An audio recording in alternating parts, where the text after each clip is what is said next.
Okay, Nerds of the North, we're back again.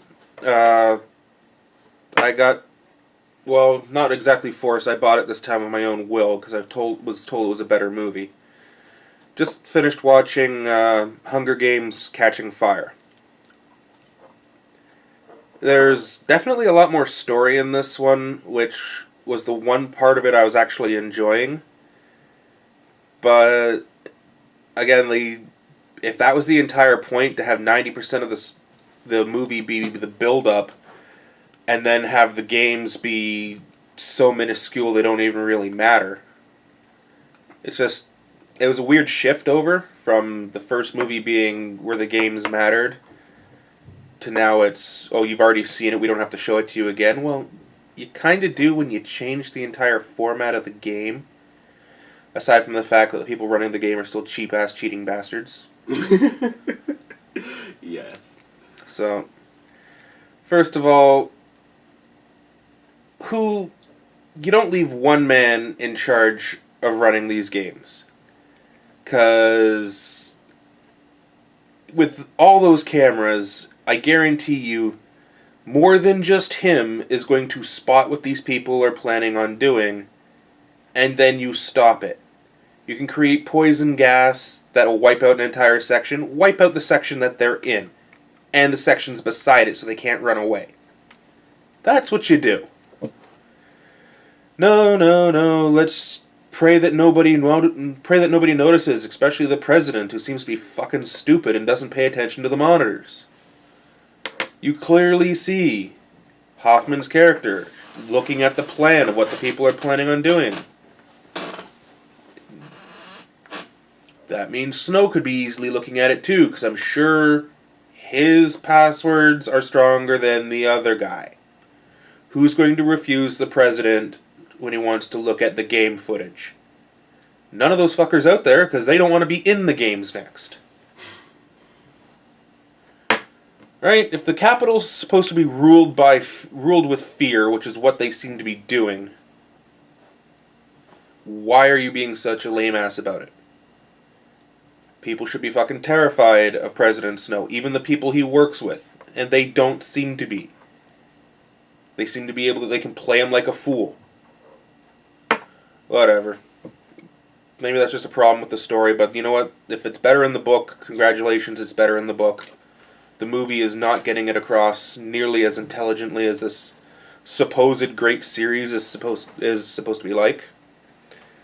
So, yeah, it was a pretty movie.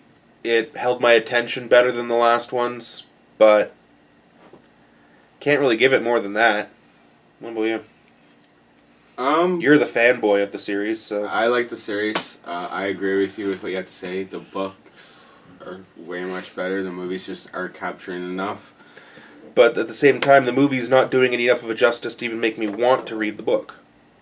That's true. So, like, I don't know what they have to do. I like the movies. I really like the second one way over the first one, and I'm excited to see what they do with the third one. But I don't know. I don't know. It felt very rushed in the ending, so and they're pulling the classic. Let's split the finale into two parts. Oh, why are you doing that to me again? Why are they doing this again? You're splitting the finale into two parts. Okay, Harry Potter did it. Twilight did it. Friggin'. Okay, apparently Twilight did it. Catching Fire is going to be doing it. Is this a new Is nobody able to just do a decent ending to a film? Right? Yes, I have problems with Return of the King, the theatrical cut. But if the extended version of the film, that's fine. That's a good ending to the film. And it's one movie. It's a long-ass movie. It's almost 5 hours long. But it's one movie. Why can't you do something like that? No, you split the movie up so you're going to hit the emotional climax and then cut. You money-grubbing son of a bitch. And then the whole second movie's just sitting there, literally, the climax has been hit, and then you just sit there and riding this wave and seeing what happens at the end. For 2 hours. That's what you're doing. Yeah. I don't agree with the whole splitting the finales up.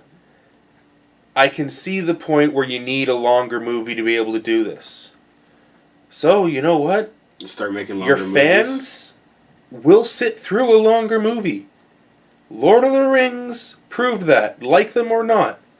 The Oscars for what Return of the King got have fucking proved that people will sit through these movies.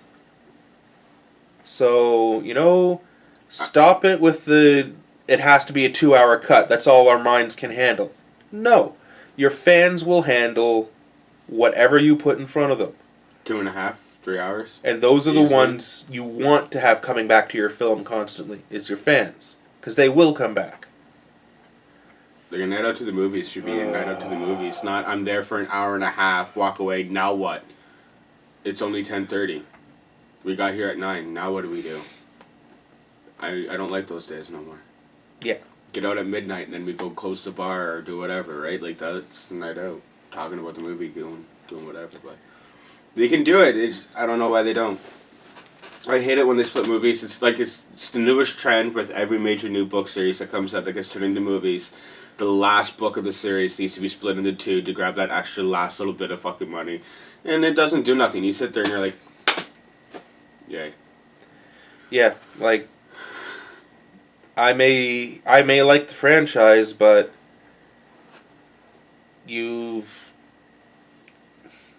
splitting endings of movies into multiple parts, it ruins them. It flat out does. Because the entire point with the book is you're building the ride, and now you have to stop the ride and move on to the second part of the ride. Yeah, and now we have to wait another freaking 2.5 years to get this freaking thing. Doesn't work. No, I don't. No. Anyway, as a Blu-ray, Catching Fire was good. It looks beautiful. It sounds great. It's got a decent amount of special features on the back of it. I'm not upset that I own it. I am upset with the fact that it could be a lot better. The potential to be so much more. But it's not a problem specific with this film.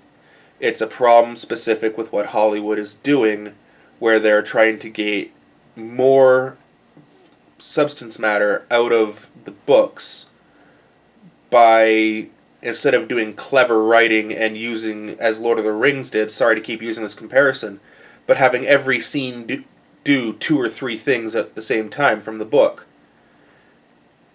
No, you're not doing that. Okay, if you can't do it because it just doesn't work that way, fine, I understand. But doubling the number of movies that something needs to be, like, you don't do that. I've seen the book Mockingjay, okay? And Return of the King is bigger. They're not really big books either, so like I don't know. No, it's also they're a larger book because their print size is larger. Yeah, it's because it's all hardcover. I'll pull out the old Lord of the Rings print. It is tiny. It is very tiny. But yeah, Hollywood, stop this. Seriously. People will sit through a longer movie. You might want to get an extra screening in, but you're pissing your fans off. We can handle it. So, you know what? If it's a longer film and it's really good, maybe you won't taper off your box office results after 1 week. Keep the stretch going. Might make more money. Yeah. Anyways, that's it for Catching Fire. If you're a fan of it, great. If you're not a fan of it, give it a watch. But the Blu-ray's still worth it, so if you own it, congratulations, you own something that's actually not a horrible movie to have on Blu-ray. I have horrible movies to have on Blu-ray. This isn't one of them.